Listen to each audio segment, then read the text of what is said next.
ചില ആക്ടേഴ്സ് അവരുടെ comfort zone break ചെയ്യുന്ന സമയത്താണ് അവരുടെ ആദ്യ ഫ്ലോപ്പ് സംഭവിക്കുന്നത്. റൊമാൻസ് ചെയ്യാൻ വേണ്ടി നിവിൻ പോളിയെ കൊണ്ടേ പറ്റുള്ളൂ എന്നാണ് തോന്നിട്ടുള്ളത്. അതിനുള്ള ഒരുപാട് എക്സാമ്പിൾസ് ഉണ്ട്. പ്രേമം, ഓം ശാന്തി ഓശാന, വടക്കൻ സെൽഫി, തട്ടുസിമറയത്ത്. ഇപ്പൊ ഈ കണ്ടുകൊണ്ടിരിക്കുന്ന നിങ്ങളിൽ പലർക്കും അതൊരു ക്രിഞ്ച് ഫെസ്റ്റ് ആയിട്ടുള്ള സിനിമ ആയിരിക്കാം, നിങ്ങളുടെയും ഫേവറേറ്റ് ഫിലിമും ആയിരിക്കാം. 2012 ഇറങ്ങിയ വിനീത് ശ്രീനിവാസൻ ഡയറക്ട് ചെയ്ത സിനിമയാണ് തട്ടുസിമറയത്ത്. 2025 ഇപ്പോഴും ആ സിനിമ ഇട്ട് തന്ന ഞാൻ എത്ര നേരം വേണോ ആ സിനിമ ഇരുന്ന് കാണും. അതെന്തുകൊണ്ടാണെന്ന് എനിക്കറിയില്ല. അപ്പോൾ ആ ഒരേ ഒരു റീസൺ കൊണ്ടാണ് എനിക്ക് അത് അത്രയും ഫേവറേറ്റ് ആയിട്ടുള്ളത്. അത്തരത്തിലൊരു ക്യാരക്ടേഴ്സാണ് നിവിൻ ചെയ്യുന്നതെന്നുണ്ടെങ്കിൽ എപ്പോഴും ഹിറ്റാണ് വരുന്നത്. അതിപ്പോൾ പോയി ഒരു റൊമാൻറ്റിക് ഫിലിം നിവിൻ ചെയ്താലും അതിനൊരു സ്പെഷ്യൽ ഫാൻ ബേസ് ഉണ്ടാവും. നിവിൻ പോളി എന്ന ആക്ടർ ഒരു കംഫർട്ട് സോൺ ബ്രേക്ക് ചെയ്ത കുറേ സമയങ്ങളുണ്ട്. എനിക്ക് എല്ലാ സിനിമകളും നല്ല ഓർമ്മയൊന്നുമില്ല. പടവിട്ടുണ്ട്, മൂത്തോൻ, ഇങ്ങനത്തെ കുറച്ച് ജൂഡ്. നിവിൻ പോളി എന്ന് പറയുന്ന ആക്ടറിന്റെ ആ ഒരു കരിയറിനെ നമുക്ക് 3 പാർട്ടായിട്ട് തിരിക്കാം. അതിൽ ഫസ്റ്റത്തെ പാർട്ടിൽ വരുന്നതാണ് മലർവാടി ആർട്സ് ക്ലബ്ബ്. അതുപോലെ നിവിൻ പോളി ചെയ്തിട്ടുള്ള തുടക്ക സമയത്ത് കുറേ സിനിമകൾ ചെയ്തിട്ടുണ്ട്. ഓം ശാന്തി ഓശാന, അത് വടക്കൻ സെൽഫി, അങ്ങനെ പറയുന്ന കുറച്ച് സിനിമകൾ ചെയ്തിട്ടുണ്ട്. ആ ഒരു സ്റ്റേജിനെ നമുക്ക് ഫസ്റ്റത്തെ ആ ഒരു പാർട്ടിൽ കൊണ്ടു നിർത്താം. രണ്ടാമത്തെ സ്റ്റേജിലാണ് നമുക്ക് തട്ടത്തിമറയത്ത്, അതൊക്കെ വൻ ഹിറ്റ് ആയിരുന്നു. പ്രേമം ബ്ലോക്ക് ബസ്റ്റർ ആയിരുന്നു. ബാംഗ്ലൂർ ഡേയ്സ്, ജേക്കബിന്റെ സ്വർഗരാജ്യം, ഹിറ്റ് മാത്രം കൊടുത്തുകൊണ്ടിരുന്ന ഒരു ടൈം ഉണ്ടായിരുന്നു. കുറച്ച് ഇയേഴ്സ്, എനിക്ക് ആ ഇയേഴ്സ് കറക്റ്റ് എനിക്ക് ഓർമ്മയില്ല. അതുകൊണ്ടാണ് 2012 മാത്രം എനിക്ക് ഓർമ്മ ഉണ്ട്. പിന്നെ വന്നത് വർഷങ്ങൾ ശേഷത്തിൽ ആ ഒരു ചെറിയൊരു ക്യാമിയോ ക്യാരക്ടറിന് മാത്രമാണ്. അപ്പോൾ ആ ഒരു സ്റ്റേജ് ആയിരുന്നു നിവിൻ പോളി എന്ന ആക്ടറിന്റെ ഏറ്റവും ബെസ്റ്റ് സ്റ്റേജ്, അല്ലെങ്കിൽ നമ്മൾ വിളിക്കുന്ന പ്രൈം സ്റ്റേജ് എന്ന് പറയുന്ന ആ ഒരു സ്റ്റേജ് അതായിരുന്നു. റിപ്പീറ്റ് ആയിട്ട് ചെയ്തുകൊണ്ടിരുന്ന ആ ഒരു ക്യാരക്ടേഴ്സിന്റെ സ്റ്റൈലിൽ നിന്ന് മാറി ഡിഫറെന്റ് ആയിട്ടുള്ള ക്യാരക്ടേഴ്സ് സെലക്ട് ചെയ്ത സമയമാണ്. ആ ജൂഡ് എന്ന് പറയുന്ന ക്യാരക്ടർ എനിക്ക് വർക്കായ ഒരു ക്യാരക്ടറാണ്. കാരണം അത് അത്രത്തോളം നന്നായിട്ടാണ് ചെയ്തിട്ടുള്ളതെന്ന് എനിക്ക് തോന്നുന്നുണ്ട്. അതിൽ തൃശ്യായിരുന്നു ആക്ട്രസ് ആയിട്ട് വന്നിട്ടുള്ള യങ്സ്റ്റർ ബോയിയുടെ ഒരു സ്റ്റൈലിൽ ചെയ്തുകൊണ്ടിരുന്നത് പെട്ടെന്ന് മാറി കുറച്ചുകൂടെ ക്യാരക്ടർ ഡ്രോൺ ആയിട്ടുള്ള അല്ലെങ്കിൽ അത്രയും ഡെപ്തുള്ള ക്യാരക്ടേഴ്സുകളെ ചൂസ് ചെയ്ത സമയത്താണ് നിവിൻ പോളി എന്ന് പറയുന്ന ആക്ടർ ഫ്ലോപ്പുകൾ കൊടുത്തു തുടങ്ങിയത്. അവിടെ തൊട്ടാണ് നിവിൻ പോളി മൊത്തത്തിൽ ഡൗൺ ആയി വന്നത്. ഇനിയിപ്പോൾ എല്ലാവരും ആഗ്രഹിക്കുന്ന ഒരു comeback. Nivin Pauly body transformation ഒക്കെ ചെയ്ത് അത്യാവശ്യം നല്ലൊരു ഫിറ്റ്നസ് ഒക്കെ സെറ്റ് ചെയ്ത് വന്നപ്പോൾ എല്ലാവർക്കും നല്ലൊരു ഹോപ്പൊക്കെ ഇരിക്കുകയാണ്. ഇപ്പോൾ വരാൻ പോകുന്ന സിനിമകളായാൽ പോലും അത്യാവശ്യം ഹോപ്പുള്ള സിനിമകളാണ്. ബെൻസിനെ കുറച്ച് മാറ്റി നിർത്തുന്നത്. നമ്മളിപ്പോൾ ഇന്ന് ബെൻസിനെ കുറിച്ചാണ് കൂടുതലും സംസാരിക്കാനായിട്ട് പോകുന്നത്. മൾട്ടിവേഴ്സ് മന്മഥൻ, പിന്നെ എന്തൊരു ഡിസ്കോ ചന്ദ്രന്, ഒരുപാട് പോസ്റ്റേഴ്സും കാര്യങ്ങളും പുതിയ ഫിലിംസിന്റെ ഒക്കെ വന്നു. അതിനേക്കാൾ ഏറ്റവും ഹൈപ്പ് കിട്ടുന്ന നമ്മളുടെ ലോകേഷ് കനകരാജിന്റെ ബെൻസ് LCUയിലേക്ക് ഒരു ഇൻവിറ്റേഷൻ കിട്ടിയ ആൾ അവിടെ പോയി ഒരു ക്യാരക്ടർ ചെയ്തു. അത് മിക്സ്ഡ് റെസ്പോൺസ് ആണ് ആ ഒരു ഇതിന് വന്നത്. ബെൻസിലെ ക്യാരക്ടറിന്റെ ആ ഒരു ടീസർ കണ്ടതിന് ശേഷം പലർക്കും പല മിക്സ്ഡ് ആയിട്ടുള്ള റെസ്പോൺസ് ആണ്. ഒന്ന് പുഷ്പയായിട്ട് തോന്നിയിട്ടുണ്ട്, പലർക്കും അതൊരു കോമാളി വേഷം, നിവിൻ പോളിയെ കൊണ്ട് പുള്ള് ചെയ്യാൻ പറ്റുന്ന ഒരു ക്യാരക്ടറാണോ അത് എന്നുള്ള രീതിയിലൊക്കെ ഒരുപാട് ടൈപ്പ് കമൻസും കാര്യങ്ങളും ഉള്ള ഒരു ടീസറാണ് അത്. ഇപ്പം ഞാൻ ഓൾറെഡി നമ്മൾ അതിനെക്കുറിച്ചൊരു വീഡിയോ ചെയ്തിട്ടുണ്ടായിരുന്നു, പക്ഷേ ഈ കാര്യങ്ങളൊന്നും പറഞ്ഞിട്ടില്ല. ഇതിൽ എൻ്റെ ഒരു ഒപ്പീനിയനും കൂടി ഞാൻ പറയണം. എനിക്ക് ആ ബെൻസിൽ ആ ഒരു ക്യാരക്ടറിൻ്റെ ടീസർ കണ്ട സമയത്ത് ഇഷ്ടപ്പെട്ടോ എന്ന് ചോദിച്ചു കഴിഞ്ഞാൽ ഇഷ്ടപ്പെട്ടുമില്ല, പക്ഷേ ഇഷ്ടപ്പെട്ടില്ല എന്ന് ചോദിച്ചു കഴിഞ്ഞാൽ ഇഷ്ടപ്പെട്ടു. കുറച്ച് ഓവറായിട്ട് കാണിച്ചു എന്നുള്ളതാണ് എനിക്ക് അത്ര പിടിക്കാത്തത്. അതായത് ആ ഒരു പല്ലിൽ ഗോൾഡ് കയറ്റിയതും അതൊന്നും അത്രയും ഓവറായിപ്പോയി. ആ ക്യാരക്ടറിനെ ഒരുപാട് അങ്ങ് ഓവറായിട്ട് കാണിച്ചു. ഈ ഫിലിമിൻ്റെ അകത്തുള്ള ഒന്നിനെ കുറിച്ച് നമുക്കൊരു ഐഡിയ ഇല്ല. ഈ ഒരു വാൾട്ടർ എന്ന ക്യാരക്ടറിനെ ഇത്രയും ഓവറാക്കി പ്രസന്റ് ചെയ്തൊരു ടീസർ വിടുന്ന സമയത്ത് ഈ ക്യാരക്ടറിന്റെ ബാക്ക് സ്റ്റോറി ഒന്നും നമുക്കറിയില്ല.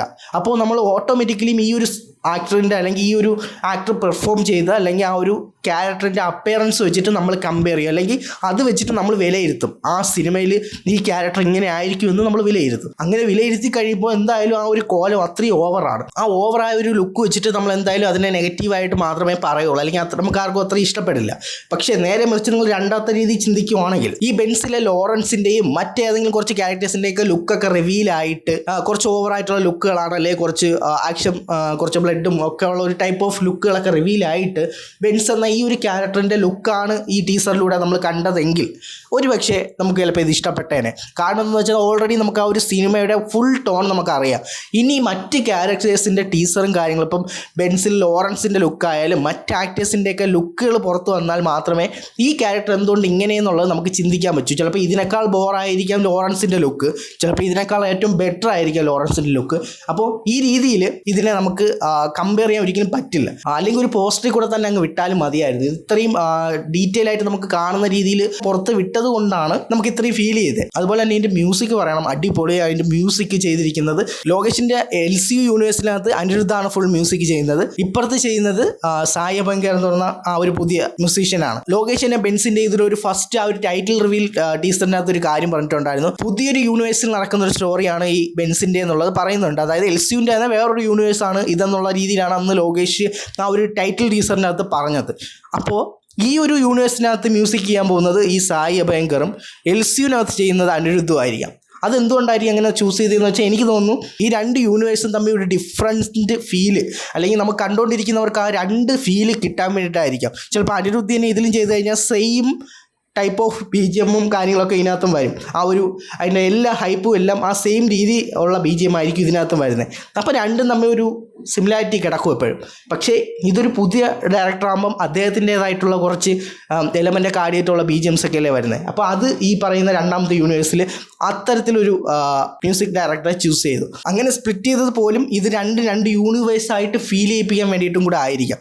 ഇതിപ്പോൾ ബെൻസ് ആ ഒരു യൂണിവേഴ്സിലെ ഫസ്റ്റ് ഫിലിമാണ്, പക്ഷേ LCUവിൽ കണക്ഷൻ ഉണ്ട്. നിവിൻ പോളി എന്ന ആക്ടറിൻ്റെ ഒരു പെർഫോമൻസ് അല്ലെങ്കിൽ ആക്ടിങ്ങിനെ കുറിച്ച് പറയുകയാണെന്നുണ്ടെങ്കിൽ ഇതവർ ആ സിനിമയുടെ ലൊക്കേഷനിൽ ചെയ്യുന്ന കാര്യമല്ല, ഇത് അവർ അതിന് മുമ്പേ ആയിട്ട് ഈ ഒരു ക്യാരക്ടറിനെ റിവീൽ ചെയ്യാൻ വേണ്ടിയിട്ട് ഷൂട്ട് ചെയ്യുന്ന ഒരു വിഷ്വൽസാണ് ഇതെന്ന് പറയുന്നത്.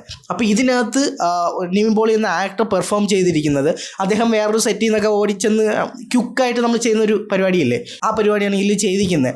അതുകൊണ്ട് തന്നെ ഇതിൽ അത്രയും പെർഫോമൻസ് അത്രത്തോളം നമുക്ക് കൺവിൻസിങ് ആയോ എന്ന് വെച്ച് കഴിഞ്ഞാൽ എനിക്കും അത്രയും കൺവിൻസിങ് ആയിട്ട് ഫീൽ ചെയ്തില്ല.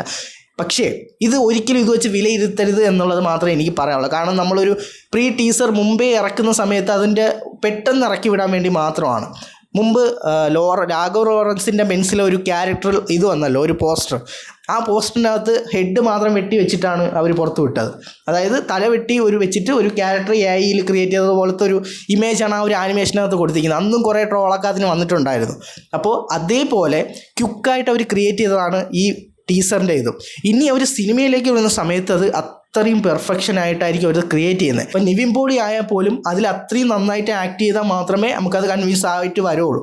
അപ്പോൾ ഈ ഒരു ടീസർ വെച്ചിട്ട് ആ ഒരു ഫിലിമിനെ നമുക്ക് ഒരിക്കലും വിലയിരുത്താൻ പറ്റില്ല. അതുകൊണ്ട് തന്നെ ഇതിൻ്റെ വിഷ്വൽ ക്വാളിറ്റി ആയാലും ഇതിൻ്റെ അകത്ത് പെർഫോം ചെയ്തിരിക്കുന്ന രീതിയും വെച്ചിട്ട് ഒരു തരത്തിലും നമുക്ക് നിവിൻ പോളി അതിൽ എത്രത്തോളം സൂട്ടാവുമെന്നൊന്നും നമുക്ക് അപ്പോൾ അതുകൊണ്ട് അതിനെക്കുറിച്ച് പറയാൻ നമുക്ക് പറ്റില്ല. നമുക്ക് ആ ഒരു യൂണിവേഴ്സിലുള്ള കോൺഫിഡൻസ് വെച്ചിട്ട് ലോകേഷ് എന്ന ഡയറക്ടറും എന്തായാലും ഇതിൽ ഇൻവോൾവ് ആവും. ലോകേഷ് അല്ല ഡയറക്റ്റ് ചെയ്യുന്ന ഈ ഒരു ആക്ടറിനെ അത് ആ രീതിയിൽ യൂസ് ചെയ്യും എന്നുള്ള രീതിയിൽ നമുക്ക് പ്രതീക്ഷിക്കാം. എനിവേ എന്തായാലും ബെസ്റ്റായിട്ട് തന്നെ വരട്ടെ. അപ്പോൾ ഈ ഒരു വീഡിയോ എന്ന് പറയുന്നത് മെയിൻലി കുറച്ച് കാര്യങ്ങൾ, അതായത് നിവിൻ പോളി എന്ന ആക്ടറിനെ ഒരിക്കലും എൻ്റെ ഫേവറേറ്റ് ആക്ടറായിട്ട് ആരെയും ഞാൻ വെച്ചിട്ടില്ല. എന്ന് വെച്ചാൽ നമ്മളെ ലാലേട്ടൻ മമ്മൂക്കായെ പോലും എനിക്ക് ഫേവറേറ്റ് ആക്ടർ അങ്ങനെ ഒരു ഇതില്ല. എനിക്ക് റീസെൻ്റ്ലി ആരാണ് കത്തി നിൽക്കുന്നത് അവരെ നമുക്ക് ഇഷ്ടപ്പെടും, അവർക്കൊരു ഇഷ്ടം തോന്നും അവരുടെ അടുത്ത്. അല്ലാതെ അതിനപ്പുറത്തേക്ക് ഒരു ഫേവറേറ്റ് ആക്ടർ അങ്ങനെയല്ല. പക്ഷേ ഞാൻ പറഞ്ഞില്ലേ, ഫേവറേറ്റ് സിനിമ എന്ന് പറഞ്ഞാൽ ഈ ഒരേ ഒരു സിനിമ മാത്രമേ എനിക്ക് ഉള്ളൂ. എനിക്ക് പ്രത്യേകിച്ച് റൊമാൻറ്റിക് ഫിലിംസിനോട് അത്രയും ഒരു താല്പര്യമുള്ളതാണ്. അപ്പോൾ അതുകൊണ്ട് എനിക്കത് അത്രയും ഫേവറേറ്റായി. വേറൊരു തരത്തിൽ ഞാൻ ഒന്നും ഫേവറേറ്റായിട്ട് വെക്കാറില്ല.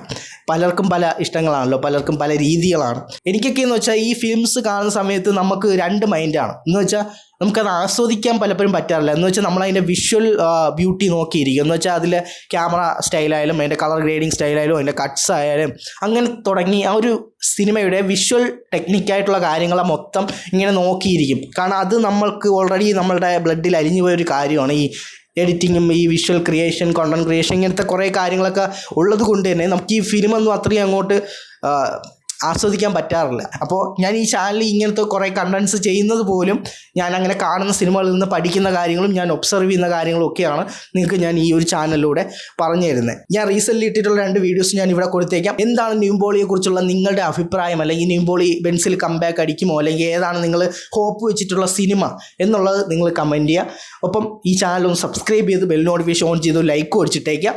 അപ്പോൾ ഇതിനേക്കാൾ ഇടിവെട്ടായിട്ടുള്ള മറ്റൊരു വീഡിയോ കാണാം. It's me Ansha Nisar.